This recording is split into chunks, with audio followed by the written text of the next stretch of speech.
খাদি হাতে বোনা এক ধরনের কাপড় বিশেষ। কার্পাস তুলা থেকে হাতে কাটা সুতা দিয়ে এই কাপড় বোনা হয়। এই কাপড় যে তুলা দিয়ে তৈরি হয় সেই সুতাও হাতে তৈরি হয়। কুমিল্লার ঐতিহ্যের বাহক হিসেবে খাদি কাপড়ের গুণগত মান ধরে রেখেছেন কারিগর ও ব্যবসায়ীরা। দীর্ঘদিন পরে হলেও খাদি কাপড় ভৌগোলিক নির্দেশক জিআই পণ্যের স্বীকৃতি পাওয়ায় আনন্দিত স্থানীয়রা। এইচ.এম. মহিউদ্দিনের তথ্য ও চিত্রের ডেস্ক রিপোর্ট। কুমিল্লার খাদি এখনো দেশ বিদেশে বেশ সমাদৃত। ঐতিহ্যের খাদিতে এখন লেগেছে আধুনিকতা ও নান্দনিকতার ছোঁয়া। শত বছরের বেশি পুরনো এই খাদি দীর্ঘদিন ধরে ঐতিহ্য ধরে রাখলেও স্বীকৃতির অপেক্ষায় ছিল।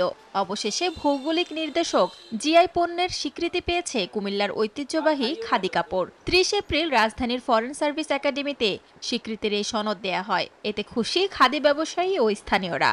এটা তো একটা আদি জিনিস। আমরা যখন ছোট ছিলাম তখন থেকে আমার বাবারা তারা দেখতাম যে খাদি জিনিসটাই বেশি প্রেফার করতো। এটা এত আরাম কুমিল্লার জন্য না, সারা বাংলাদেশ। বান্ডেল থাকলে প্রতি সেনমানিতে টাকা বাঁচবে। বিকাশ সেনমানি বান্ডেল কিনে জিতুন প্রতি লেনদেনে। এবং সারা বিশ্বের জন্য আন্তর্জাতিক পরিসরে যে এটার নাম সুনাম হয়েছে জিআই পণ্য হিসেবে, আমি গর্ববোধ করি অ্যাজ এ সিনিয়র সিটিজেন হিসেবে। তাঁতিদের দাবি একসময় শত শত তাঁত থাকলেও এখন সেগুলো বন্ধ হয়ে গেছে। মেশিন লুম খাদি বাজার দখল করে ফেলেছে। হাতে তৈরি এই শিল্পকে বাঁচাতে প্রয়োজন সরকারি পৃষ্ঠপোষকতা।